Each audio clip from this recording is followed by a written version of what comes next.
আসসালামু আলাইকুম এভরিওয়ান, আশা করছি সবাই ভালো আছেন। চলে আসলাম আরেকটি ইন্টারেস্টিং ভিডিও নিয়ে। সেদিন ছিলাম খালামণির বাসায়। বিকেলে কাজিনরা মিলে যখন আড্ডা দিচ্ছিলাম তখন কিছু একটা খেতে ইচ্ছে করছিল। যদিও আমাদের কারো মিষ্টি কোনো জিনিস পছন্দ না, তাই আমরা ঝাল ঝাল রামেন আর চিকেন উইংস রান্না করেছিলাম। এটা ছিল কোরিয়ান স্টাইলের স্পাইসি চিকেন উইংস, আর সাথে করেছিলাম রামেন। এই রামেনটা ছিল ওভারলোডেড চিজেস রামেন। ঘরে থাকা অল্প কিছু জিনিস দিয়েই এই চিকেন উইংসটা আমি করেছিলাম। একটু মিষ্টি মিষ্টি আর ঝাল ঝাল থাকায় খেতে খুবই মজা হয়েছিল। আর কালারটা দেখতেই পাচ্ছেন, খুবই সুন্দর হয়েছিল। অল্প একটু নুডলস আর অল্প একটু চিকেন উইংস দিয়ে খেতে খুবই ভালো লাগছিল। সবাই মিলে একসাথে বসেছিলাম খেতে। চিকেন উইংসগুলো মেরিনেট করে রাখার কারণে এর ভেতরেও মশলাগুলো ঠিকভাবে ঢুকেছিল।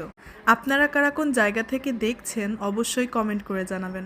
ভিডিওটা যদি ভালো লেগে থাকে তাহলে অবশ্যই লাইক, কমেন্ট, শেয়ার এবং সাবস্ক্রাইব করবেন। আল্লাহ হাফেজ।